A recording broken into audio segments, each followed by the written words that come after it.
सोना और चांदी बाजार में बीते कुछ दिनों से जिस तरह उथल पुथल देखने को मिल रही है, उसके बाद एक बड़ा वर्ग ट्रेड से दूर हो गया है।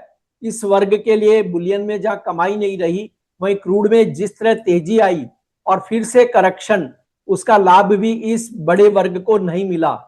गोल्ड सिल्वर में स्थिरता कब और कैसे आएगी, इस पर बात करेंगे एलकेपी सिक्योरिटीज के commodity currency vice president Jatin Trivedi से। मैं हूं कमल शर्मा। जतिन जी, आपका स्वागत है मोलतोल में। नमस्कार कमल जी। जी नमस्कार जतिन जी। सोना चांदी मार्केट में जिस तरह उठापटक चल रही है, क्या उसकी वजह से एक बड़ा वर्ग बाजार से दूर हुआ है या अन्य कोई वजह है?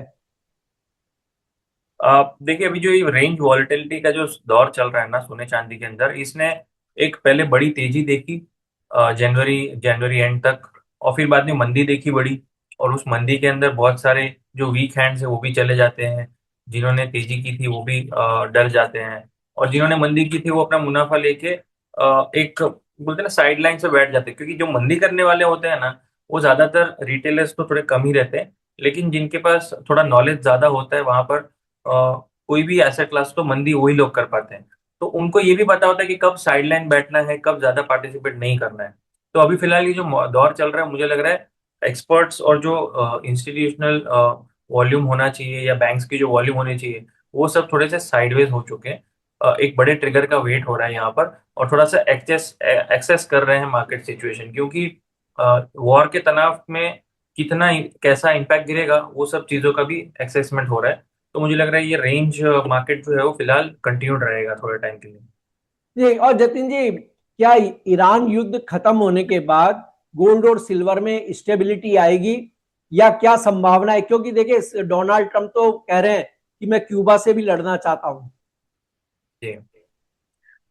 देखिए, ये जो वॉर का जो तनाव है जिसमें अभी एक बड़ा देश एंटर कर चुका है, जैसे यूएस ने एंटर की है डायरेक्टली ईरान के साथ, और इसराइल जो है वो साथी है उसका।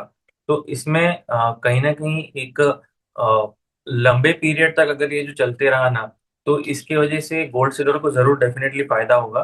लेकिन अभी इमीडिएट बेसिस पे कैसा है ना, कि क्योंकि क्रूड ऑयल के ऊपर इम्पैक्ट पॉजिटिव है, और कच्चे तेल का भाव बढ़ने से क्या हो रहा है कि आगे चलते हुए फेडरल रिजर्व जो है वो इन्फ्लेशन को ध्यान में रखते हुए इंटरेस्ट रेट कट की तरफ रुझान अपना थोड़ा सा झुकाव कम कर सकता है। इसके कारण से ये जो इंटरेस्ट रेट का जो प्रीमियम गोल्ड सिल्वर को मिलना चाहिए, वो कहीं ना कहीं थोड़ा सा अभी साइडवेज हो चुका है, साइडलाइन हो चुका है। तो इस कारण से वो बाइंग जो है वो अवॉइड हो रहा है।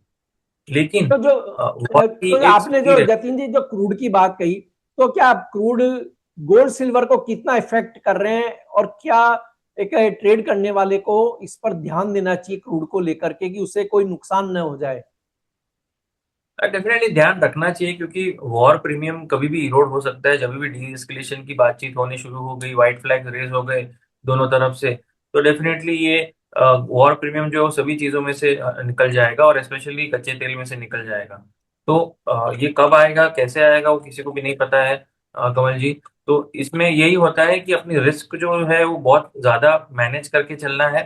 ओवरनाइट जितना बने उतना हैवी पोजीशन अवॉइड करके चलना है, या फिर हेज करके चलना है। हेजिंग टूल्स के हिसाब से अगर आप देखने जाओ तो बहुत सारी मॉडल्स हैं।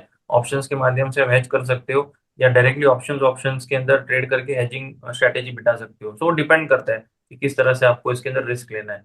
और यहाँ पर इस बात का ध्यान रखना बहुत ज्यादा जरूरी है कि क्रूड के प्राइसेस किस तरफ मोड़ कर रहे हैं। अभी फिलहाल जो है वॉलेटिलिटी बढ़ चुकी है, तो हायर रेंज जो है वो क्रूड की बन चुकी है। डेली मूविंग एवरेज जो है वो बहुत ज्यादा हो चुका है। तो जितना वॉलेटिलिटी जितना ज्यादा है वो क्रूड की वजह से है।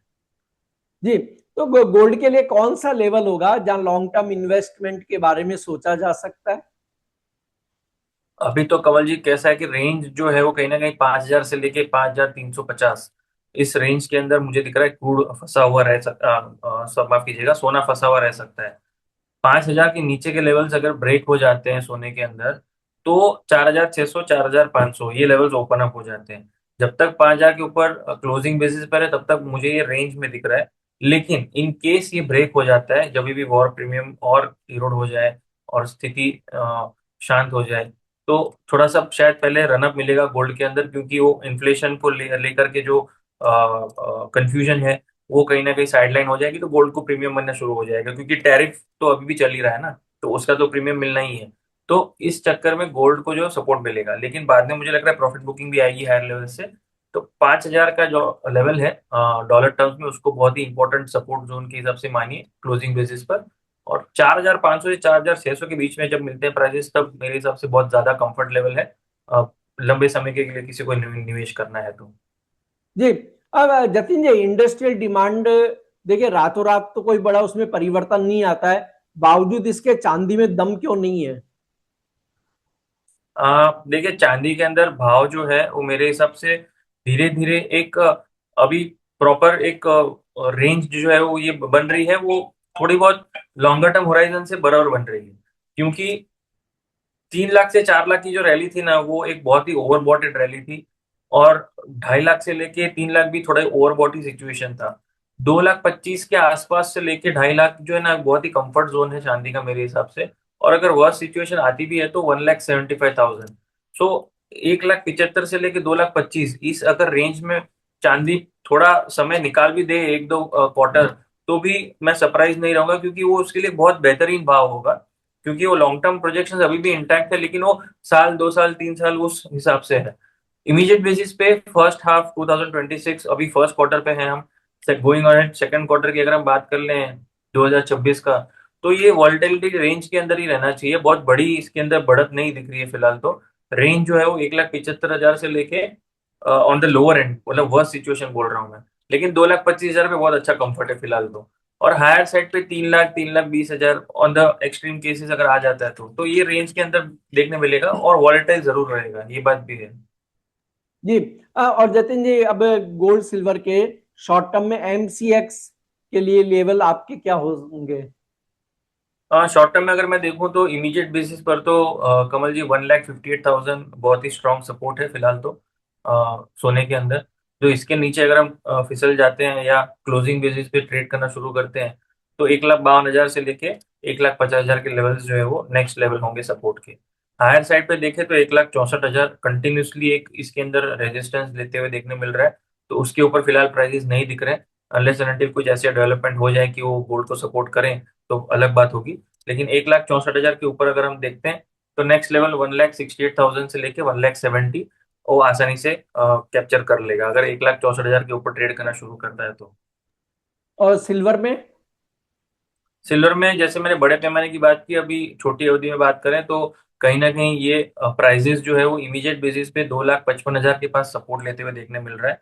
तो 2,55,000 के नजदीक, मतलब 2,60,65 के आसपास मिलता है तब सपोर्ट अच्छा खासा देखने मिल रहा है। और 2,55,000 के ऊपर है तब तक ज्यादा नेगेटिविटी का व्यू नहीं है। और ऊपरी स्तरों पे भी बड़ा रेजिस्टेंस जो है वो कहीं ना कहीं 2,85,000 से 2,90,000, यहाँ पे एक बड़ा रेजिस्टेंस पकड़ के चल रहा है। क्योंकि डॉलर टर्म्स में $90 के ऊपर जाना फिलहाल बहुत डिफिकल्ट लग रहा है। कोशिश जरूर कर रहे हैं, लेकिन 90 के ऊपर जाने के आसार नहीं दिख रहे हैं चांदी के। जी। आपका कोई डिस्क्लेमर जतिन जी? कमल जी, जो भी रिकमेंडेशंस रहती हैं या डिस्कशंस रहती है वो क्लाइंट्स को भी दी जाती है, क्लाइंट्स की पोजीशंस भी रहती है। और मेरा जो है वो ईटीएफ्स के माध्यम से मैं इसके अंदर निवेश बना रहता हूँ। जी, आपका धन्यवाद, शुक्रिया जतिन जी।